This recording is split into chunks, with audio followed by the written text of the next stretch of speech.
Bapak Ibu, kita akan melanjutkan materi kita dengan implementasi kedokteran keluarga layanan primer pada klaster KIA. Khususnya kita akan berbicara untuk ibu hamil, melahirkan, dan menyusui.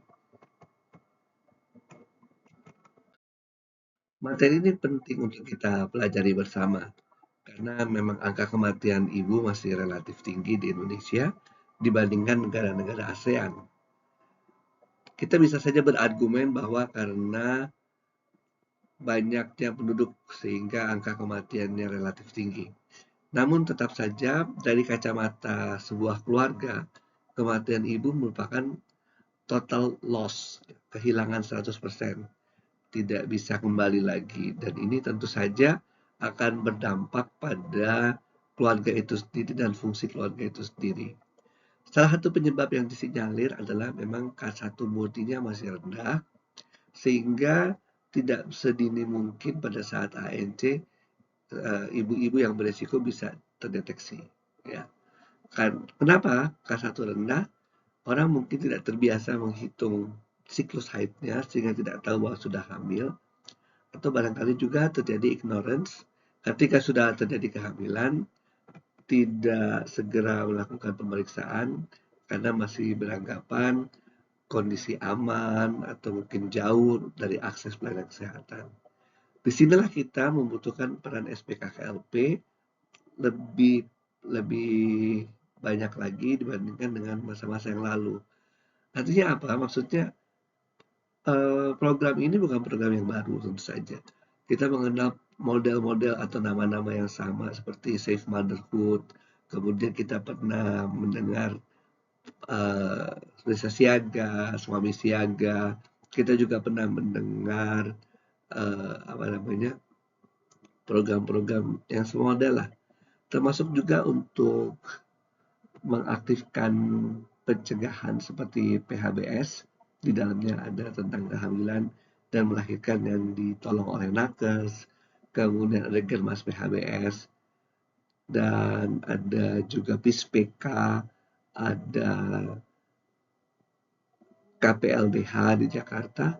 Toh tetap berbagai gerakan yang bersifat pencegahan maupun juga untuk pencarian kasus, pengobatan, sebagainya tidak berhasil menurunkan angka kematian ibu.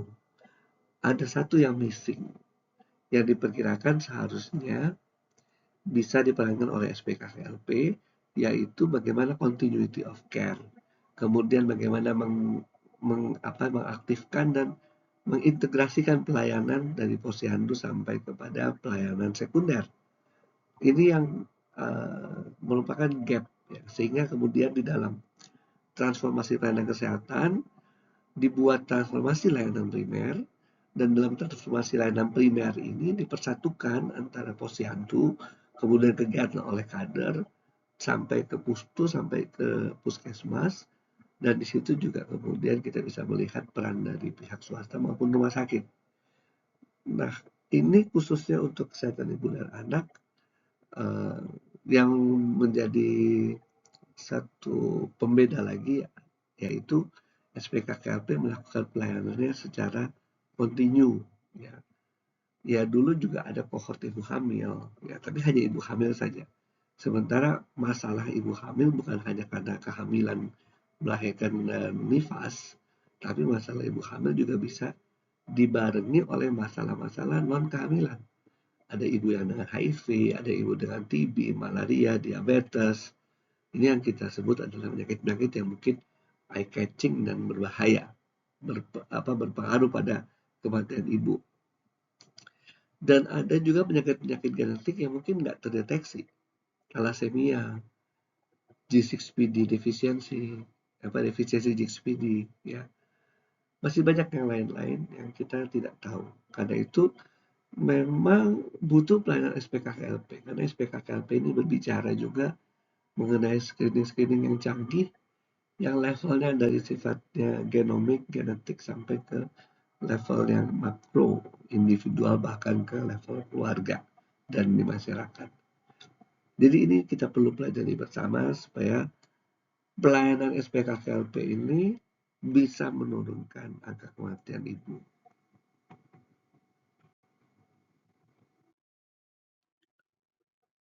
Nah, ini adalah tupoksi SPKKLP. Hanya mengulang lagi ya, bahwa ada 5 kelompok besar. Yang pertama yang di tengah itu adalah manajemennya. Manajemen yang baik dari seorang SPKKLP tentu saja bisa melakukan integrasi pelayanan dengan sebaik-baiknya. Lalu yang menjadi benderanya SPKKLP adalah pelayanan yang berorientasi keluarga, FOMC, berorientasi pada komunitas COPC, kemudian mengangkat pencegahan dan juga peningkatan kesehatan atau wellness, ya. Yang 4 ini sangat relevan dengan kesehatan ibu dan anak. Tentu saja kita harus memberikan pelayanan paliatif pada ibu yang sedang hamil atau menyusui atau nifas, ya. Jadi yang 4 tupoksi SPKKLP yang besar ini, 4 kelompok besar ini yang kemudian bisa kita terapkan di dalam pelayanan KIA. Nah, seperti gambar sebelah ini. Tadi sudah disebutkan di awal mengenai integrasi layanan primer. Kalau kita melihat grafik ini yang diambil dari Kementerian Kesehatan, maka yang namanya integrasi layanan primer itu senternya ada di puskesmas. Jadi puskesmas adalah pusatnya gitu ya. Pusatnya karena memang puskesmas ini merupakan ujung tombak ya, untuk pembangunan kesehatan di wilayah kecamatan. Lalu kalau Bapak Ibu mau melihat peran swasta FKTP baik sebagai FKTP praktek dokter mandiri atau klinik, ya, ada yang abu-abu ini. Dan peran Bapak Ibu sebagai rumah sakit ada di bagian yang biru ini. Memang yang paling besar adalah puskesmas, dan tentu saja dengan posyandu di dalamnya sebagai kontribusi dari masyarakat secara langsung untuk peningkatan kesehatan ibu dan anak. Nah, di FKTP atau di vaskes primer lah, fungsi kita akan lebih banyak menuju kepada penemuan kasus, pemeliharaan kesehatan, ya, bersama-sama dengan puskesmas. Dan di rumah sakit tentu saja lebih banyak ke fungsi kuratifnya dan rujuk balik.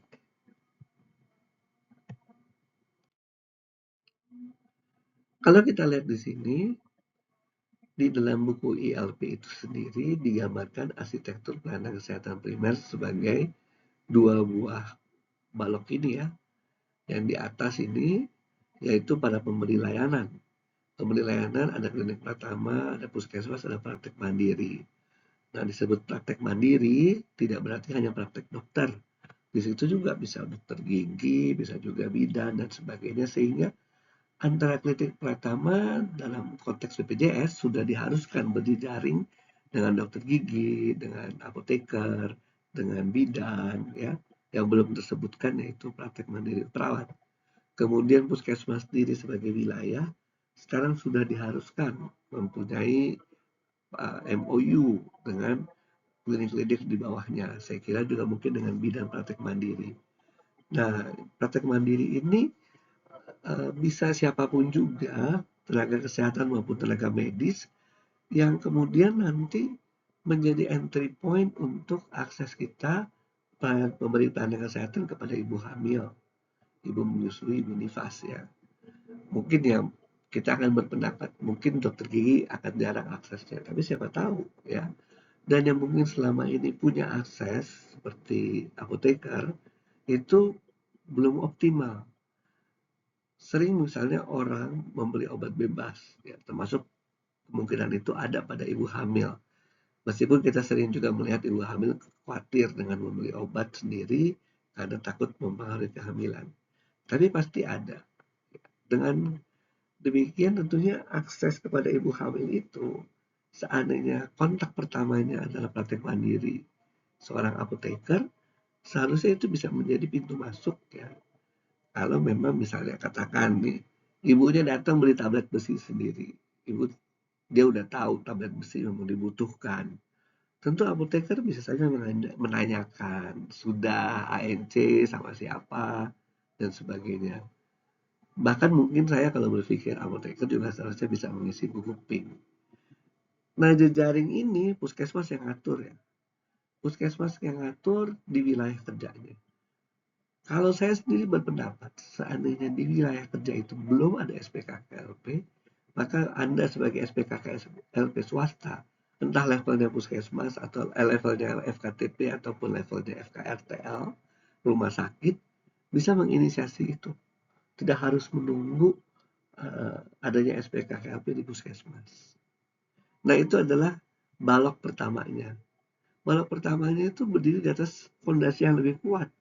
Fondasi yang lebih kuat ini ada penghubungnya puskesmas tuh yang di tengah, gambarnya rumah dengan palang merah.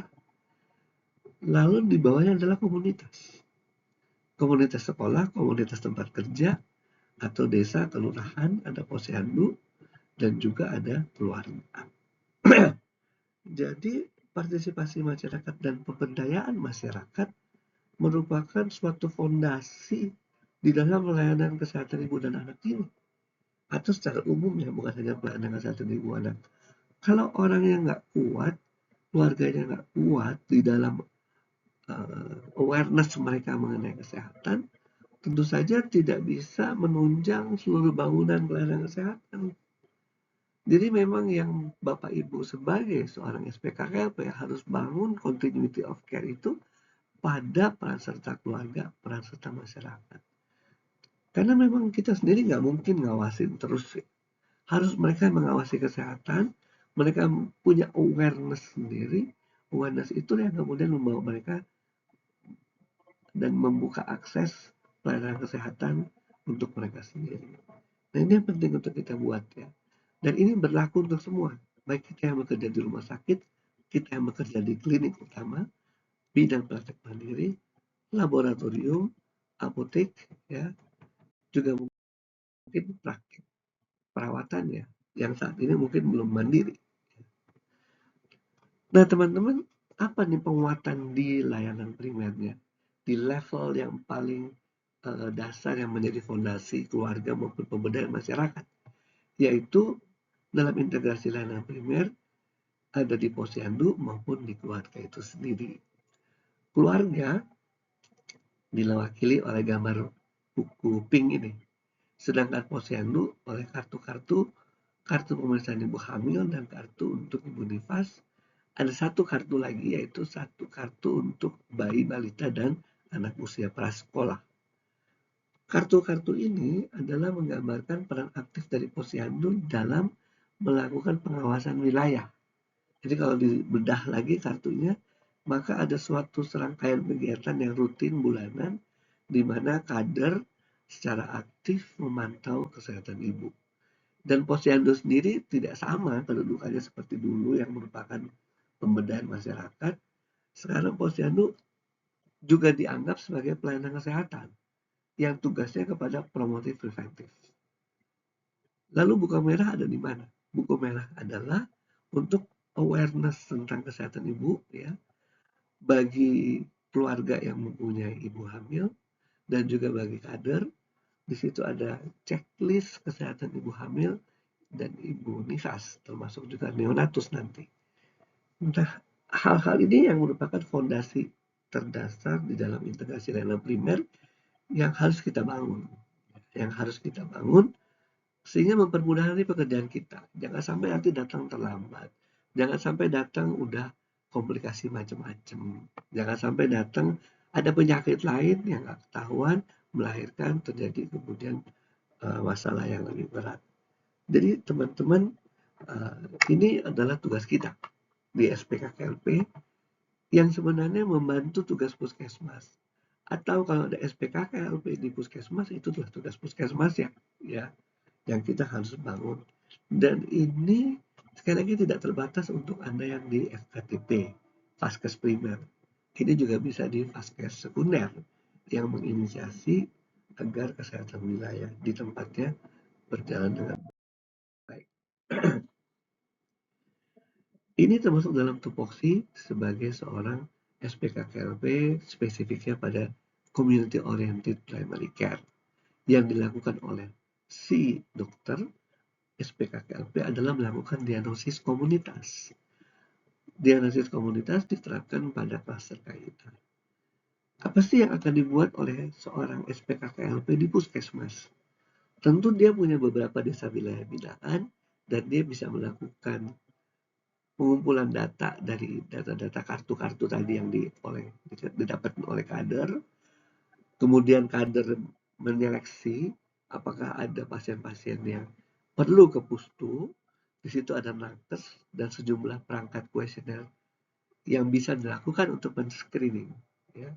Maka dokter di puskesmas, SPKK di puskesmas harus menghimpun data-data itu untuk kemudian bisa mengolah, membagi risiko-risiko dari ibu hamil yang ada di wilayah kerjanya.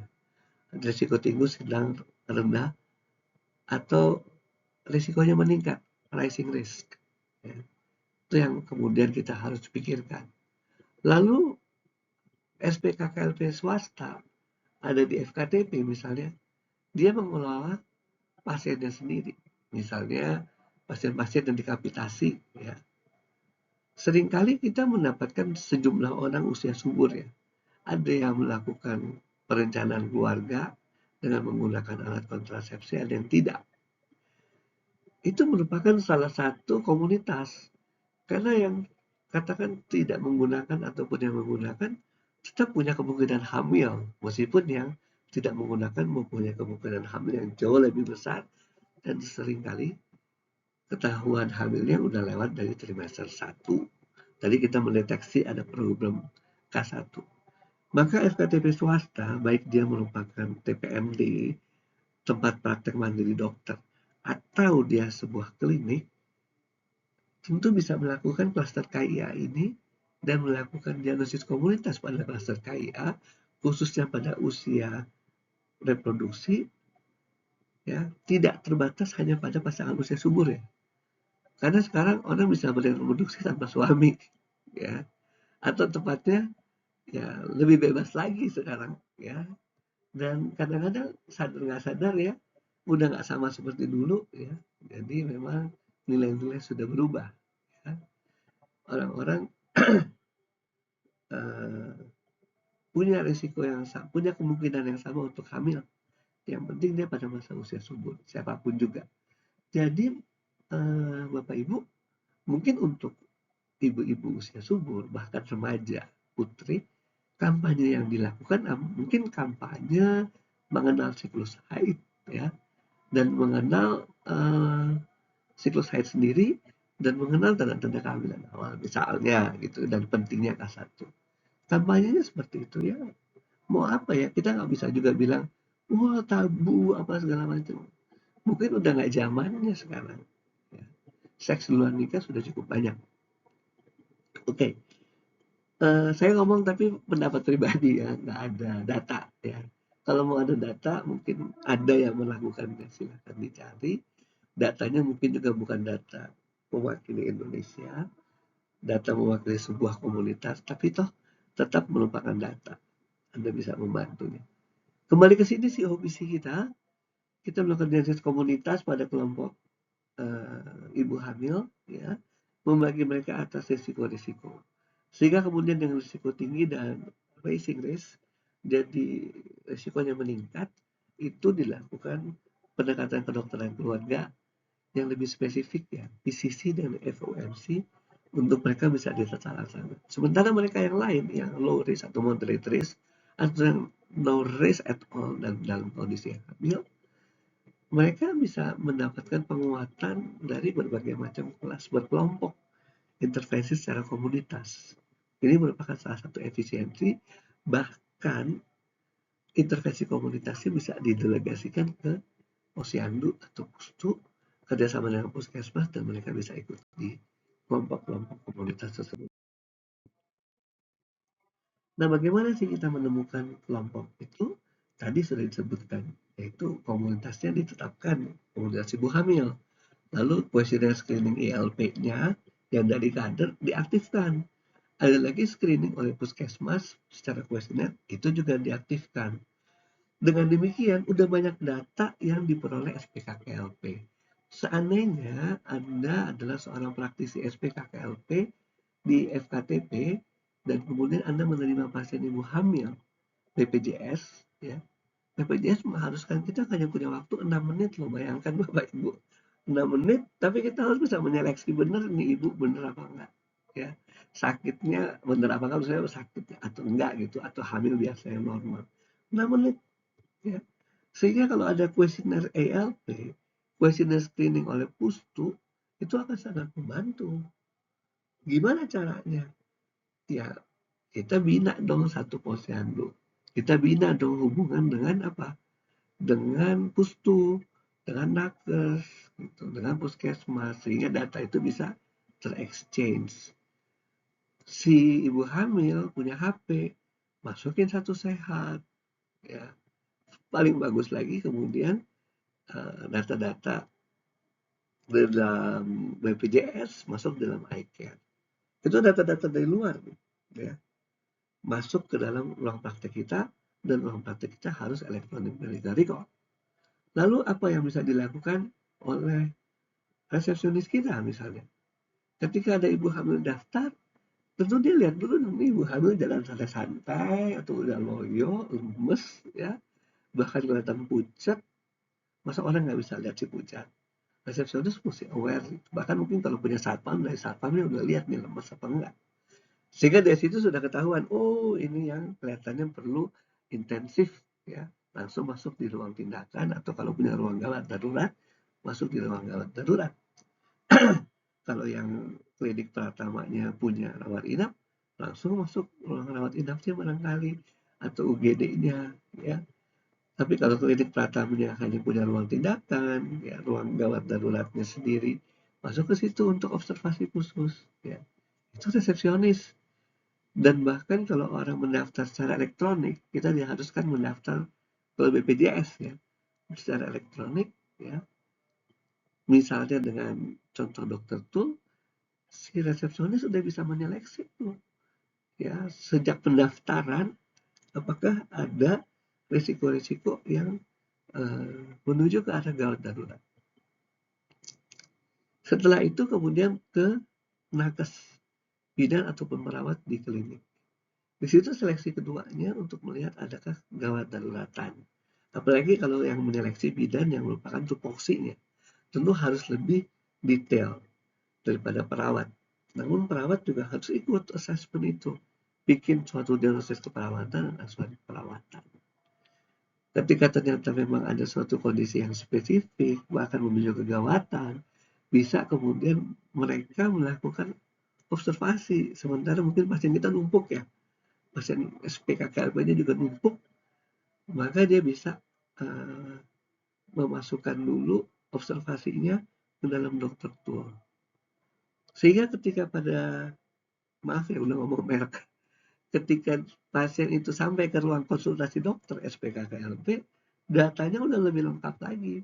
Kita bisa baca screening, kemudian dengan baca screening itu kita sudah punya lebih lengkap lagi gambaran tentang ibu hamil yang di hadapan kita ini. Sehingga dengan 6 menit ini kita memperdalam anamnesis, langsung pemeriksaan fisik, langsung pasang USG-nya gitu, ya.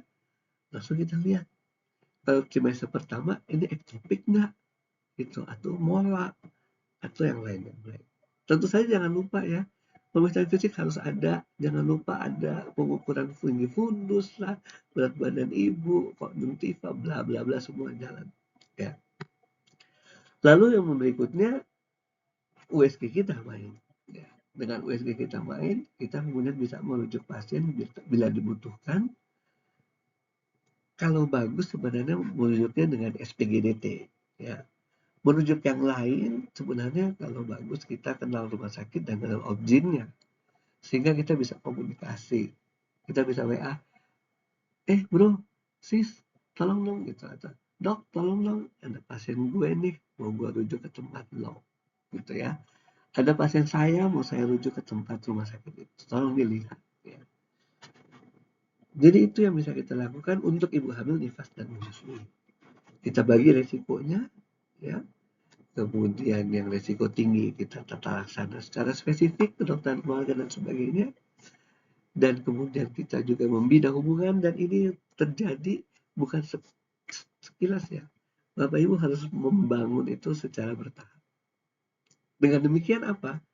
Dengan demikian ada data-data yang bisa di-share dan Bapak Ibu bisa lebih tajam lagi dalam melakukan pemeriksaan. Khususnya misalnya saya bilang, kuesioner ILP yang ada di posyandu, ya. Itu memeriksa ibu hamil secara rutin ya, bulanan. Belum tentu data itu sampai ke kita setiap hari sekarang. Tapi kalau kita bisa membidang posyandu atau di mana ada pasien kita yang dikapitasi, kita mengintervensi posyandu itu dengan intervensi, artinya kita coba membantulah puskesmas. Mungkin kita akan punya data-data lebih baik. Dan ini saya rasa sih akan lebih banyak bisa terlaksana di daerah-daerah remote, pedesaan ya, di mana mungkin hubungan akan lebih gampang dibandingkan dengan hubungan interpersonal di kota-kota besar ya, yang udah terlalu hiruk pikuk dan nggak saling mengenal gitu ya. Oke, ini Bapak Ibu bagian dari manajemen kita ya, yang harus kita lakukan jauh sebelum kita menemukan masalah pada ibu hamil. Ini yang kalau kita masuk ke Stephen Covey, Seven Habits of Highly Effective People, maka hal-hal ini diantisipasi duluan dan dibangun dulu sebelum terjadi suatu masalah. Nah, yang bagus lagi sebenarnya kita bekerjasama dengan puskesmas. Lalu tanya, puskesmas ini perencanaannya apa sih untuk klaster KIA dalam 5 tahun ke depan? Sehingga kita sebagai rumah sakit, kontribusinya apa? Mungkin rumah sakit ada objin di situ, bisa turun tangan ya, membantu. Kalau saya belajar di Lituania contohnya, di daerah-daerah yang jauh dari akses rumah sakit, jauh dalam konteks mereka ya, Lituania negara kecil banget ya, dibandingkan Indonesia. Mereka punya hari spesialis. FKTP mempunyai hari spesialis di mana kemudian ada spesialis visit ke situ, ke klinik, dan mereka yang sudah di-screening oleh dokter keluarga, family doctor, kemudian digiring ke hari spesialis tersebut dan spesialis melakukan diagnosis yang lebih dalam lagi. Buat rumah sakit itu pintu masuk ya untuk mendapatkan pasien. Jadi feeder, ya, seperti busway feeder kalau di Jakarta ya. Itu pintu masuk. Rumah sakit juga bisa mempromosikan rumah sakitnya dengan menjual objinnya gitu ya. Objinnya dijual seluruh masyarakat. Bikin apa? Misalnya bikin bakti sosial USG misalnya kalau mau. Tapi di situ kan teman-teman SPKKLP punya data USG untuk melakukan diagnosis komunitas. Lalu setelah itu pilih-pilih dong mana yang risiko tinggi, langsung kita advice ke FKTP ini, tolong nih dirujuk aja ke rumah sakit. Tapi jangan maksa ya. Yang maksa misalnya apa? Lilitan tali pusat 2 kali gitu ya. Anaknya masih kepala di atas padahal belum sampai 8 bulan, belum 7 bulan, itu maksa ya. Harus jujur juga dengan profesi kita karena memang profesi kita ini sangat-sangat rentan dengan yang kayak gituan ya. Nah, ini yang kita harus tahu dalam perencanaan puskesmas, lalu baik rumah sakit, FPTP swasta, TPMD, laboratorium, apotek, semua jejaring kita bisa kita perkaya untuk kita masuk. Bahkan mungkin Bapak Ibu rumah sakit bisa jualan tubektomi kalau perlu ya. Apalagi kalau keluarga yang sudah anaknya lebih dari 3 dan mungkin memang nggak merencanakan anak yang keempat lahir misalnya gitu ya. Nah, rencana 5 tahun ini kita lihat, kemudian dituangkan dalam rencana tahunan, ada rencana usulan kegiatan tahunan itu yang kemudian kita coba advice, kita bisa kontribusi di sini. Tapi kontribusi kita sebenarnya baik swasta, FKTP maupun rumah sakit, FKRTL adalah konteksnya investasi. Investasi waktu, sumber daya, mungkin dana ya, untuk kita bisa mendapatkan ya kasarnya mendapatkan pasien, tapi ya maksudnya bukan mau ke situ ya. Bukan cuma itu artinya. Kita mau meningkatkan kesehatan, mau mencegah kematian maternal.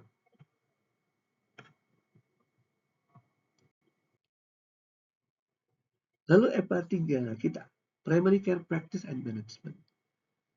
Puskesmas menginisiasi.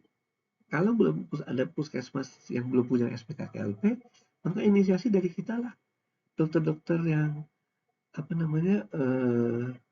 praktek mandiri, ya, atau dokter di klinik atau di rumah sakit yang SPKKLP, supaya jejaring ini diperkuat. Buatlah strategi task force pembinaan wilayah, gitu. Kerjasama dengan IBI, PPNI, ya, apotek-apotek, ya, laboratorium. Laboratorium itu by the way penting. Laboratorium kadang-kadang buka hanya jam kerja. Ya, sisanya laboratorium rumah sakit. Ya bagus-bagus aja. Tapi laboratorium ini kan nggak semua gitu ya. Misalnya bidan apa, nggak semua punya laboratorium gitu. Barangkali kita perlu, karena kita perlu ngecek preeklamsi misalnya. Ya.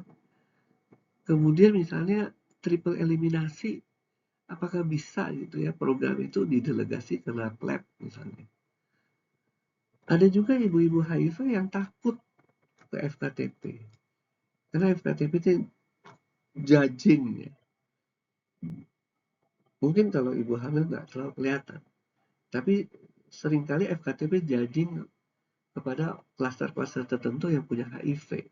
Sehingga mereka kemudian nggak mau mengakses FKTP. Padahal HIV itu lifetime ya. Sampai meninggal dia perlu obat itu. Nggak mungkin juga bolak-balik kita bikin rujukan ke rumah sakit. Saya juga ada pasien HIV ya. Tapi ya nggak bisa gitu. Semua program harus ke rumah sakit ya. Saya nggak bisa apa-apa. Tapi TB bisa ya didelegasikan ke FKTP. Nah itu teman-teman juga harus mampu gitu ya. Karena lifetime ya, HIV. Dan dia nggak cuma HIV. Tapi sometimes mungkin HIV dan diabetes.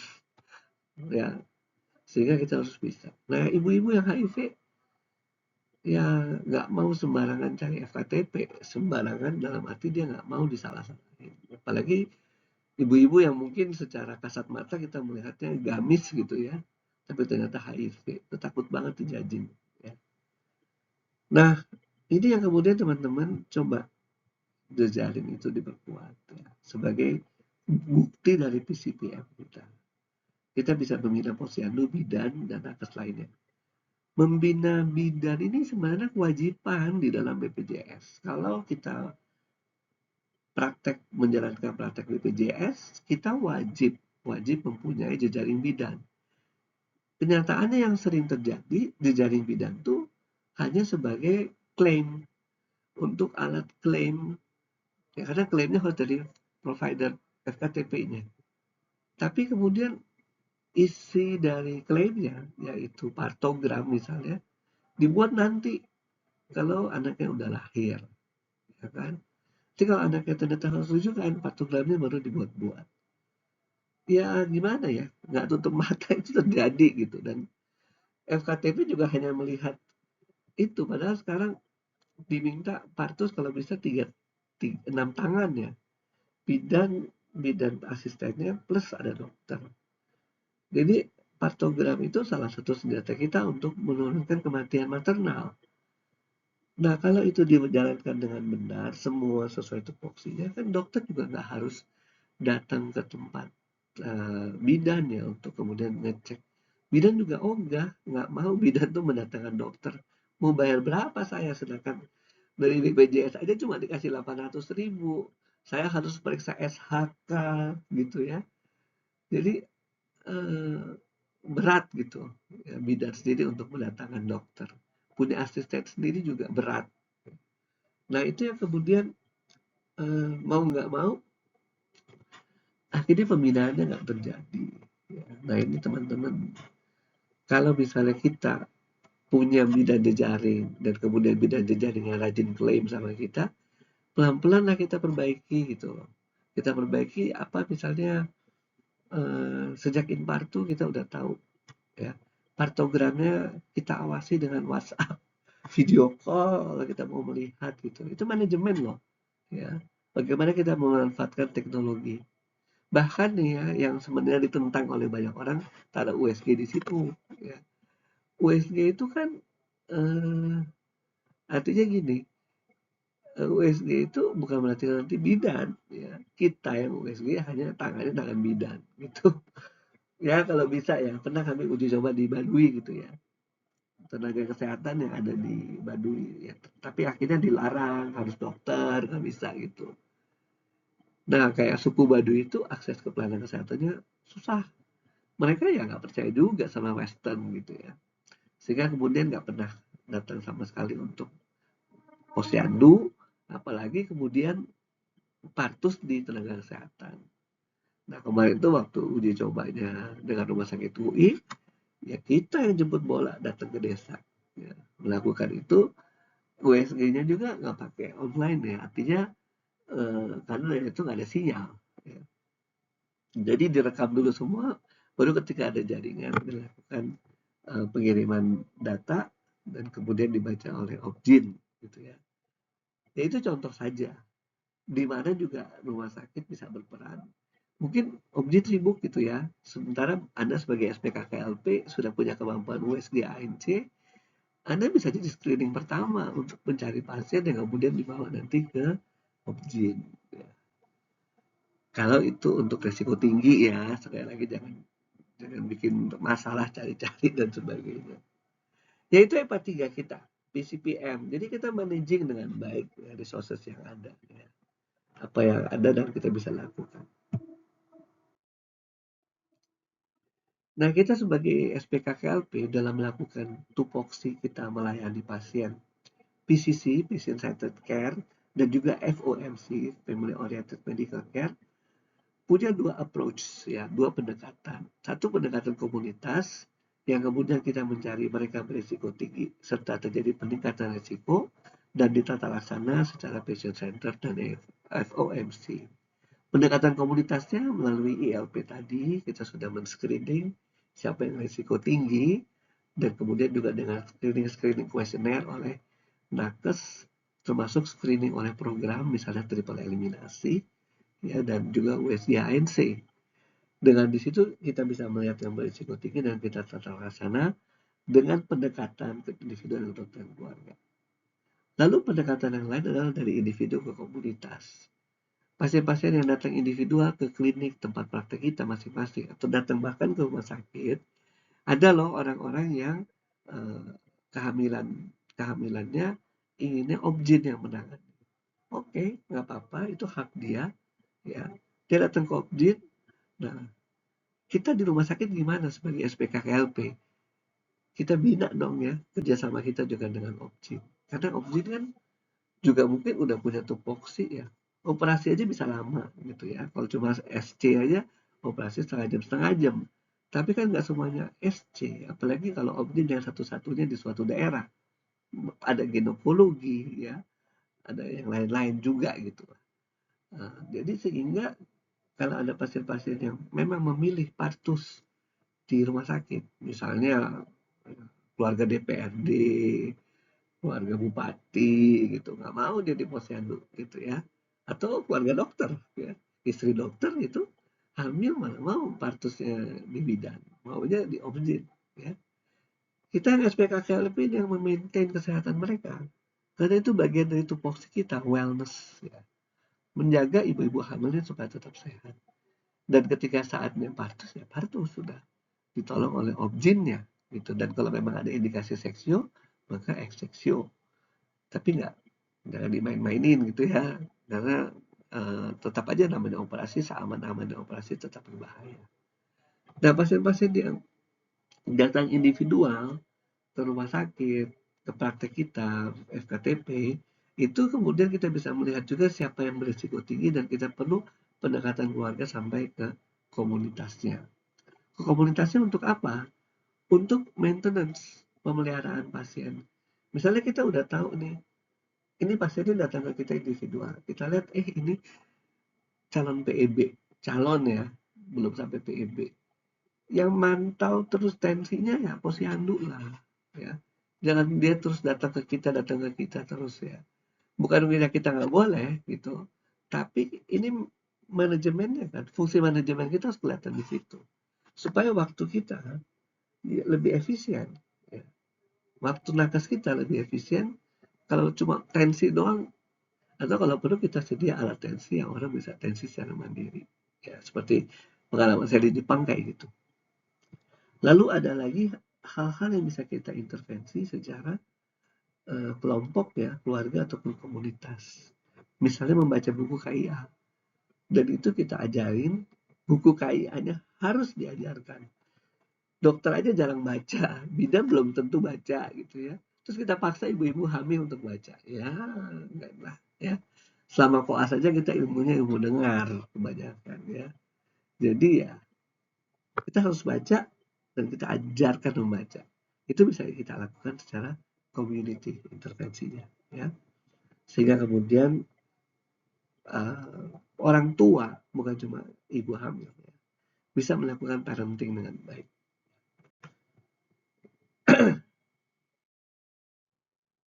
Ini sebuah contoh saja, misalnya ada ibu hamil yang memang nggak mau ke posyandu. Kenapa nggak ke posyandu? Mungkin pola pikirnya ya semua kehamilan sama aja kok, normal ya, biasa. Itu memang hal-hal yang lazim lumrah dalam hidup. Ada yang juga berpikir, yang dulu aman kok, ya. Yang dulu kapan gitu ya. Dan orang bisa berubah, ya tidak tahu. Tapi karena pola pikirnya seperti itu, orang jadi tidak ke posyandu, malas ke posyandu. Kemudian apa yang terjadi? Ya, dia terus menjalankan kehamilannya sampai tiba saat infartu, maka infartunya terjadi, partusnya terjadi di rumah, dibantu oleh dukun. Nah, pada kondisi yang normal memang dibantu dukun ya pasti normal-normal aja ya. Sehingga kemudian masyarakat melihat, oh ya, memang ibu hamil sih biasa, hal normal, dibantu dukun, si ibu ini nggak apa-apa kok, gitu ya. Ibu ini juga aman, yang dulu juga ini siapa, itu menjadi suatu pengetahuan, gitu ya, di dalam masyarakat dan menjadi belief, sehingga kemudian nanti kalau ada ibu hamil yang lain, sama juga ya, akan melahirkan di rumah dan dibantu dukun. Yang membentuk ini siapa? Yang membentuk ini memang dari individu ya kalau kita melihat perjalanannya sampai ke keluarga dan sampai ke komunitas. Ini suatu contoh saja bagaimana sebenarnya kita perlu melihat gitu ya, perlu melihat uh, bagaimana kita menata laksana individu itu yang kemudian bisa sampai keluarga dan komunitas gitu ya. Dan bagaimana kita seharusnya bisa melakukan intervensi sehingga ada hal-hal yang kemudian kita bisa kolaborasikan lah gitu ya secara medis maupun secara pengetahuan masyarakat sehingga kemudian mengarahkan kepada kebutuhan pelayanan yang diharapkan dari pemerintah dalam hal ini tujuannya menurunkan KIA gitu ya. Jadi kalau ada bilik-bilik seperti ini ya kita cari tahu gitu ya. Tapi ini bukan satu-satunya gitu. Artinya malah ke posyandu dengan segala macam pemikiran seperti ini bukan satu-satunya. Bisa juga sebenarnya betul susah mendapatkan akses ya. Lagi kalau di pedalaman di mana harus melintas sungai seperti ini menuju posyandu, tentu nggak gampang untuk seorang ibu hamil mau, apalagi uang juga mungkin nggak ada, sementara transportasi lewat sungai atau antar pulau itu mesti keluar duit sekian banyak gitu ya. Nah itu yang kemudian menjadi penghambat orang-orang mengakses ke puskesmas, ke posyandu.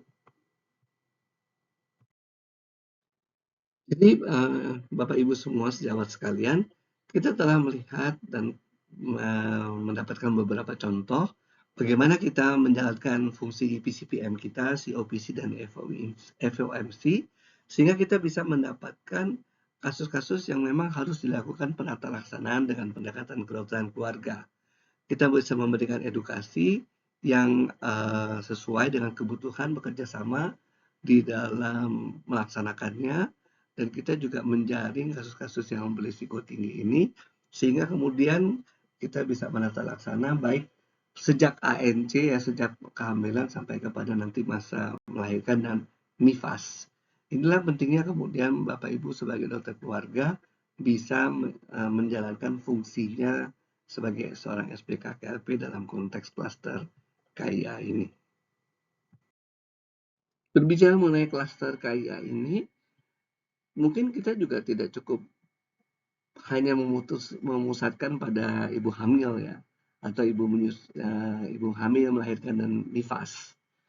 Bapak Ibu sejauh semua bisa menarik lebih ke hulu, yaitu pada kelompok anak-anak usia remaja, ya usia sekolah ini. Dan banyak dari mereka yang mungkin juga belum punya pengetahuan yang cukup mengenai seksualitas, kemudian masa pubertas ini mereka ingin mengeksplorasi seksualitas, bahkan mungkin terjadi kehamilan muda, kehamilan usia dini. Ya. Disinilah peran Bapak Ibu semua juga sebagai SPKKLP dan melihat continuity of care. Kalau kita mempunyai sejumlah orang yang di FKTP yang diregistrasi di FKTP kita, tentu kita bisa melihat komunitas komunitas di dalam pasien-pasien tersebut, mana yang remaja, karena remaja seringkali sulit mengakses pelayanan kesehatan ya. Pikirannya sendiri bahwa banyak pelayanan kesehatan judging ya, menghakimi gitu ya, judging, sehingga mereka mungkin sulit mendapatkan akses. Disinilah kemudian SPKKLP juga bisa melihat, menarik ke hulu dan melakukan program kesehatan reproduksi bagi kelompok-kelompok masyarakat untuk kelompok-kelompok remaja ini. Ini juga yang bisa kita lakukan ya, menurunkan anemia, menurunkan risiko akibat rokok dan sebagainya, minuman keras ya. Ini hal-hal yang bisa kita lakukan untuk mendorong supaya klaster KIA ini bisa berhasil dalam tupoksinya, yaitu antara lain menurunkan angka kematian ibu. Demikian pemaparan singkat saya, Bapak Ibu semua. Semoga memberikan suatu pencerahan mengenai peran KKLP dalam klaster KIA. Dan dimanapun kita berada, di vaskes primer maupun vaskes sekunder, kita bisa memulai klaster KIA ini. Dan semoga seperti juga langit biru yang cerah di sebelah kanan ini, maka secara itu jugalah harapan masa depan bagi ibu-ibu hamil, ibu-ibu nifas, menyusui di Indonesia bersama dengan praktek spesialis kedokteran keluarga layanan primer. Terima kasih.